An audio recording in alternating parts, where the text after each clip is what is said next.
Magandang araw sa aking mga manonood. Atensyon sa lahat ng senior citizens.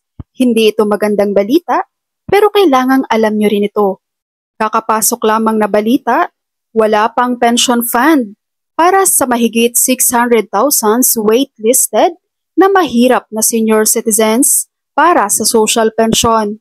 At inaasahang lulubo din ang mga waitlisted hanggang 800,000 na senior citizens.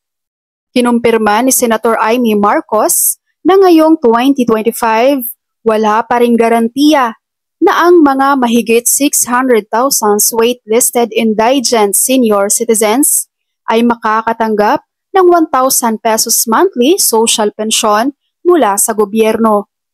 At maaari pang umabot sa 800,000 ang bilang ng mga waitlisted na matatanda, ayon kay Senator Amy Marcos, na nag-sponsor sa inirekomendang 233.8 bilyong budget ng Senate Finance Committee para sa Department of Social Welfare and Development or DSWD sa susunod na taon.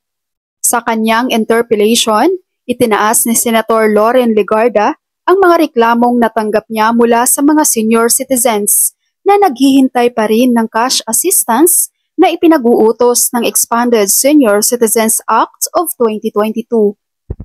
Kinumpirma naman ni Marcos ang backlogs. Ayon pa sa kanya, yes, totoo po yan at aminin nating malaki ang utang natin sa ating mga senior citizens.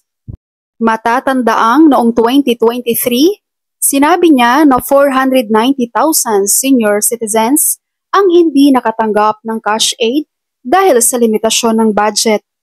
Dagdag pa ni Senator Amy Marcos, pinagpilitan natin noong 2024 pero lumobo pa rin yung seniors. Kaya't ito na 622,000, baka umabot pa ng 800,000 ang waitlisted seniors. Nang tanungin siya kung ang 600,000 matatandang ito ay sasakupin sa 2025 budget ng DSWD, pero ang sabi niya, wala pa, kukulangin pa rin. Dagdag pa niya, wala pa rin pondo dun sa waitlisted.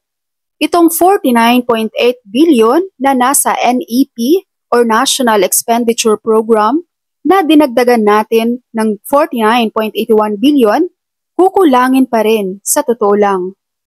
Ipinaliwanag niya na ang 600,000 na waitlisted seniors ay wala sa listahan at hindi pa nakatanggap ng tulong na pera. Nagtataka pa rin si Legarda kung bakit huminto ang mga benepisyo maging sa mga naunang nakatanggap nito. Sinagot naman ni Senator Amy Marcos ang katanungan ni Legarda. Ayon sa kanya, palagay ko hindi dapat mangyari yon. Yung mga bagong seniors, doon talaga wala tayong pambayad. Pero kung dati nang nasa listahan, baka nadidelay lang or nagkatagalan lang, pero dapat mabayaran sila. Para sa ating mga senior citizens, ito ay malungkot na balita dahil inaasahan pa naman ng ating mga senior citizens na matagal nang nasa waiting list ng DSWD na makakasama na sila sa budget for social pension release para sa taong 2025. Pero kinumpirma na mismo ito ni Senator Amy Marcos na hindi kakayanin sa budget ang mga waitlisted senior citizens. Yun lamang po ang aking update para sa social pension waitlisted senior citizens. Maraming salamat sa inyong panonood and God bless you all.